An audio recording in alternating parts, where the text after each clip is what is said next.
All right, so everybody's been kind of wondering about how to do a multicam sequence. So I'm going to show you how to create a multicam sequence. Okay, so what I've already done in my media browser is I have my 2 clips that I've already uploaded that I filmed. One I filmed with my cell phone and the other one I filmed with the camera. So the reason we use a clapboard, the director's clapboard, is to line these clips up. When we hit record, we make a noise, and then in editing, we can now easily line the clips up based on that clap sound that we hear. So what I want to do is I want to first select the clip that I want to get the audio from. So I want to get the audio from this clip. So I have it selected. Now I can hold Control and select the other clip that I want, or I could select up to, I think, four clips in a sequence. So now I'm going to right click on them and say Create Multicam Source Sequence. Okay, and now I want to base it on my audio. So I do have my audio selected. I'm going to name it Frozen, which is already named, and I'm going to say OK.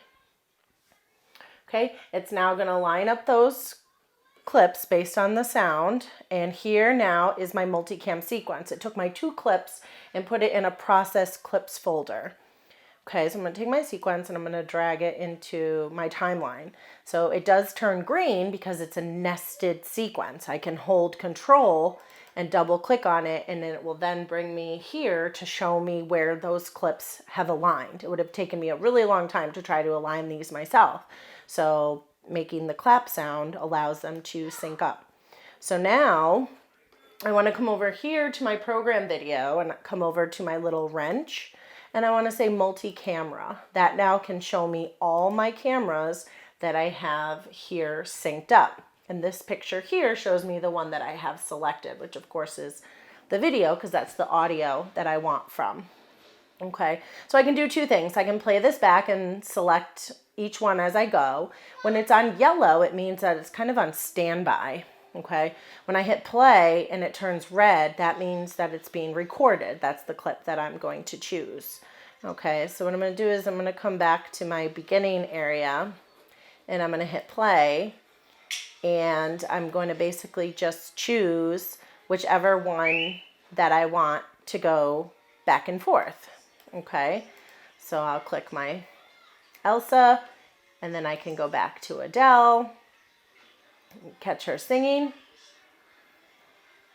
and then I can go back to my video, and I basically just go back and forth. The thing about doing things in multicam is you do have to watch them in the length of time that they are. So if it's an hour, you have to watch it for an hour. So I could go back to Adele, see a little bit of Adele, and then maybe go back to my video. And I basically am just going to go back and forth until the video's done. Okay, I can then go back and do like a cleanup afterwards and kind of clean up where my cuts were. Maybe I wanted this cut to come a little sooner. I could go back and clean it up. Okay, and we go back to Adele.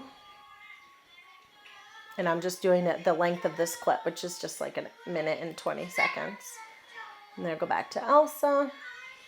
She's making her snow.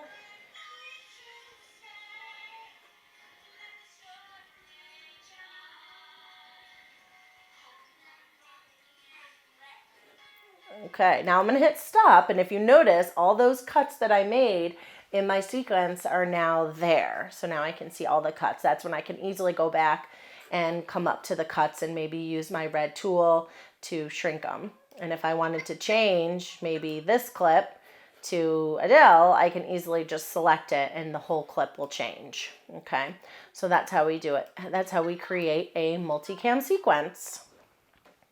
Hope that helps. Leave any questions in the comment box and I will do my best to answer them. Okay, happy filming. Take care. Bye.